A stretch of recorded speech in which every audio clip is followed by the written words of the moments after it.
न तो पछताता है न इच्छा करता है, तथा जो शुभ तथा अशुभ दोनों प्रकार की वस्तुओं का परित्याग कर देता है, ऐसा भक्त मुझे अत्यंत प्रिय है। जो मित्रों तथा शत्रुओं के लिए समान है, जो मान तथा अपमान, शीत तथा गर्मी, सुख तथा दुख, यश तथा अपयश में संभाव रखता है, जो दूषित संगति से सदैव मुक्त रहता है, जो सदैव मौन और किसी भी वस्तु से संतुष्ट रहता है, जो किसी प्रकार के घर बार की परवाह नहीं करता, जो ज्ञान में दृढ़ है और जो भक्ति में संलग्न है, ऐसा पुरुष मुझे अत्यंत प्रिय है। जो इस भक्ति के अमर पथ का अनुसरण करते हैं और जो मुझे ही अपना चरम लक्ष्य बनाकर श्रद्धा सहित पूर्ण रूपेण संलग्न रहते हैं, वे भक्त मुझे अत्यधिक प्रिय हैं।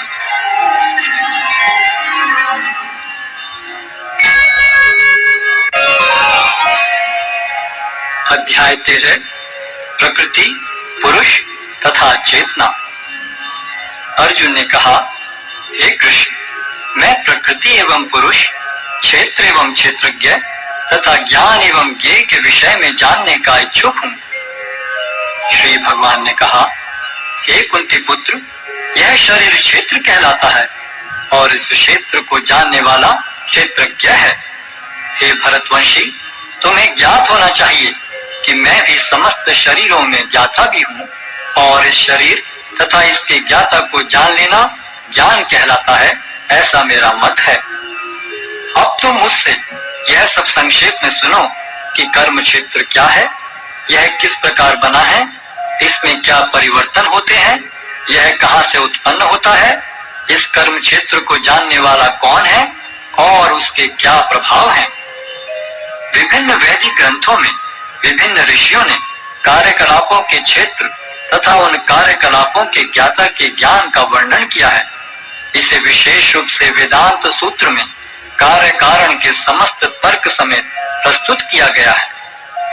पंच महाभूत, अहंकार, बुद्धि, अव्यक्त, 10 इंद्रियां तथा मन, 5 इंद्रिय विषय, इच्छा, द्वेष, सुख, दुख, संघात, जीवन के लक्षण तथा धैर्य, इन सब को संक्षेप में कर्म का क्षेत्र तथा उसकी अंतःक्रियाएं कहा जाता है। विनम्रता, दंभहीनता, अहिंसा, सहिष्णुता, सरलता, प्रामाणिक गुरु के पास जाना, पवित्रता, स्थिरता, आत्मसंयम, इंद्रिय तृप्ति के विषयों का परित्याग, अहंकार का अभाव, जन्म, मृत्यु, वृद्धावस्था तथा रोग के दोषों की अनुभूति, वैराग्य, संतान, स्त्री, घर तथा अन्य वस्तुओं की ममता से मुक्ति, अच्छी तथा बुरी घटनाओं के प्रति संभाव, मेरे प्रति निरंतर अनन्य भक्ति, एकांत स्थान में रहने की इच्छा, जन समूह से विलगाव, आत्म साक्षात्कार की महत्ता को स्वीकारना तथा परम सत्य की दार्शनिक खोज, इन सब को मैं ज्ञान घोषित करता हूँ और इनके अतिरिक्त जो भी है वह सब अज्ञान है। अब मैं तुम्हें ज्ञेय के विषय में बतलाऊंगा, जिसे जानकर तुम नित्य ब्रह्म का आस्वादन कर सकोगे। यह ब्रह्म या आत्मा जो अनादि है और मेरे अधीन है, इस भौतिक जगत के कार्य कारण से परे स्थित है।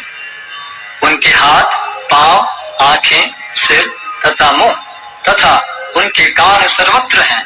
इस प्रकार परमात्मा सभी वस्तुओं में व्याप्त होकर अवस्थित है। परमात्मा समस्त इंद्रियों के मूल स्रोत हैं, फिर भी वे इंद्रियों से रहित हैं। वे समस्त जीवों के पालन करता होकर भी अनासक्त हैं।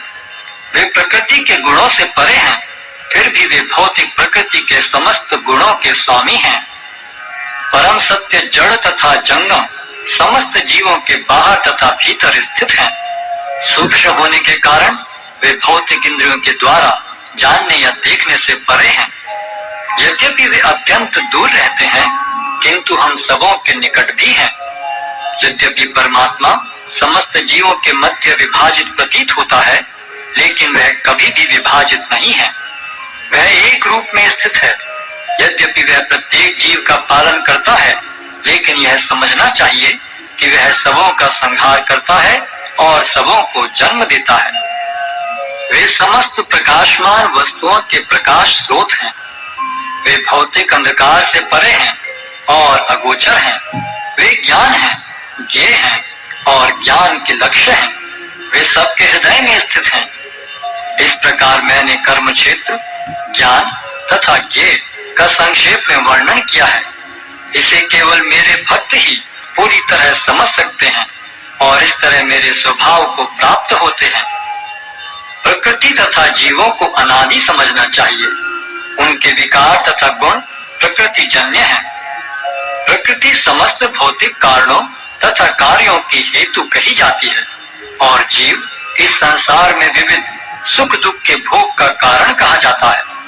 इस प्रकार जीव प्रकृति के तीनों गुणों का भोग करता हुआ प्रकृति में ही जीवन बिताता है।